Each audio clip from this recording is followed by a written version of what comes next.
வணக்கம். நீங்க இப்ப பாத்தீங்கன்னா ஐயப்பன் அவரோட ஃபேமிலி, அவங்க வைஃப் சத்யா, அவரோட குழந்தை புஷ்பா ஃபேமிலியோட இங்க வந்திருக்காங்க. என்ன காரணம்னா அவங்களோட மகள் புஷ்பாங்கிறவங்க செரிபல் அட்டாக்சியானால பாதிக்கப்பட்டிருக்காங்க. அவங்களுக்கு வந்து கால் நடக்கிறது கஷ்டம். சோ வந்து ஒரு ஆர்டிபிஷியல் லெக்குக்காக நம்ம ஐஸ்வர்யம் ட்ரஸ்ட் கேட்டிருந்தாங்க. எங்களுக்கு வந்து புகழ் சொல்லிட்டு யூஎஸ்ஏல இருந்து ஒரு டோனர் வந்து அந்த ஆர்டிபிஷியல் லெக்குக்கு முழுமையா சப்போர்ட் பண்ணிருக்காங்க. சோ நாங்க ஃபர்ஸ்ட் புகழ் சாருக்கு நாங்க இங்க நன்றி சொல்லிக்கிறோம். அதுக்கப்புறம் வந்து ஐஸ்வர்யம் ட்ரஸ்ட்ல வந்து டாக்டர் பாலகுருசாமி சார் இதுக்காக இனிஷியேட்டிவ் எடுத்துட்டு இவங்களுக்காக வந்து இப்ப ஆர்டிபிஷியல் லெக் ரெடி பண்ணிருக்காங்க. அந்த நோயை பத்தி டீட்டெயிலா பிசியோதெரபிஸ்ட் சார் பேசுவாங்க. இவங்க பாப்பா பேர் வந்து புஷ்பா. அவங்களுக்கு ஒரு 21 வயசு ஆகுது.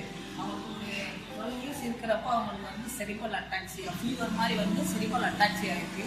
அதனால பார்த்தீங்கன்னா அவங்களோட ஹிப் ஜாயிண்ட்லேருந்து அந்த மசில்ஸ் எல்லாமே வந்து வீக்னஸ் ஆக ஆரம்பிச்சிருச்சு. அதனால இப்போ அவங்களால இண்டிபெண்ட்டாக வாக் பண்ணுறதுக்கு அவங்களால ரொம்ப சிரமமாக இருக்குது. வாக் பண்ணுறப்போ அவங்களால சரியாக பேலன்ஸ் பண்ணி நடக்க முடியல. 2 or 3 ஸ்டெப்ஸுக்கு அப்புறமே அவங்க ரொம்ப தடுமாற்றத்தோடு இது பண்ண ஆரம்பிச்சிட்டாங்க. அதனால் நம்ம ஐஸ்வர்யம் ட்ரஸ்ட்டில் இருந்து அவங்களோட முன் ஏற்பாடு தான் இவங்களுக்கு வந்து பார்த்தீங்கன்னா எமோனிஸ் காலிபோஸ்ன்னு சொல்லி வந்து ஆர்டர் பண்ணி அந்த இதை இப்போ நம்ம பாப்பாவுக்காக இது பண்ணி அவங்கள மாட்டி நம்ம நடக்க வைக்க போகிறோம். கொஞ்சம் 10 வயசுலேருந்து சரியாக நடக்க முடியல. அதனால நாங்கள் ஐஸ்வர்யம் அறக்கட்டளையில் டாக்டர் பாலகுரு சார் பார்த்து நாங்கள் கேட்டோம்.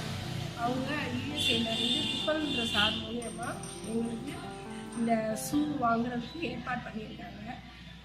பாலகுரு சாருக்கும் புகழ் சாருக்கும் எங்களோட மனமார்ந்த நன்றியை தெரிவிச்சுக்கிறேன்.